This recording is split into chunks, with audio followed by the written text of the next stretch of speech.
Mon périple en Malaisie a commencé à Kuala Lumpur. C'est une grande ville moderne à la fine pointe de la technologie. J'ai été impressionnée par son architecture unique au monde.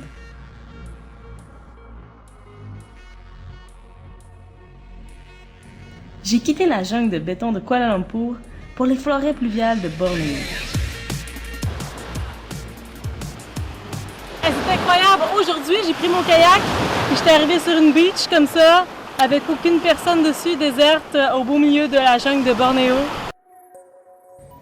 J'ai joué au joyeux naufragé durant 4 jours sur une plage déserte en face du parc national de Baku. Puis j'ai rencontré différentes espèces de singes attachantes. Les orang-outans sont de grands singes qui vivent seulement à Bornéo. Comme ils sont menacés d'extinction, un groupe de Malaisiens les protège dans le parc de Semangod. J'ai été surprise qu'on pouvait pêcher les méduses.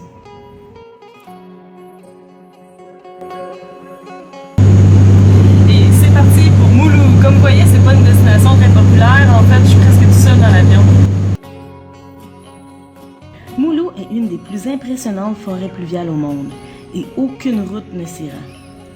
L'ensemble de toutes les forêts pluviales de la planète contiennent le 2/3 de toutes les espèces animales et végétales. Tout est en parfait équilibre. Dans une forêt normale, on peut retrouver 10 espèces d'arbres différentes, mais ici, il y en a 280.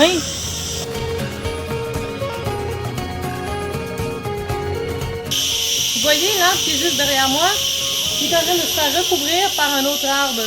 C'est-à-dire que quand il n'y aura plus assez de lumière qui va arriver sur l'arbre, il va mourir et c'est l'autre qui va prendre sa place. Les énormes grottes de Moulou contiennent plusieurs espèces de chauves-souris. Tous les soirs, entre 16h et 18h, elles sortent en bande en quête de nourriture au même endroit. C'est spectaculaire. Après quelques jours à étudier la faune et la flore de Moulou, j'ai eu la folle idée de traverser toute la jungle de Moulou pour aller à pied à Brunei. Pour ce faire, j'ai dû traverser la plus grande grotte d'Asie du Sud-Est à pied, dans laquelle on peut mettre un petit avion. Ça prend plusieurs heures. J'ai escaladé les pinnacles et je les ai redescendus sous la pluie.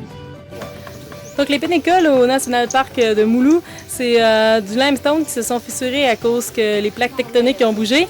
Donc l'eau s'est infiltrée à l'intérieur, ça s'est dissous, puis c'est pourquoi qu'il y a de la terre qui est rentrée dedans et qu'il y a des arbres maintenant. C'est vraiment beau. Ça fait 3 jours que je marche dans la jungle ici à Bornéo, sur les traces des fameux chasseurs de tête de Moulou. Qu'est-ce que c'est? En fait, à l'époque, il y a 200 ans, les gens, il y avait comme des guerres entre tribus, puis ils se coupaient la tête. C'est une compétition qui ramenait le plus de têtes dans sa longue hache, comme vous voyez derrière moi. Mais inquiétez-vous pas pour moi, je me suis pas fait couper la tête. J'ai dû traverser d'innombrables ponts en corde, enlever les sangsues de mes jambes et descendre des rapides avec un guide qui parlait que malais.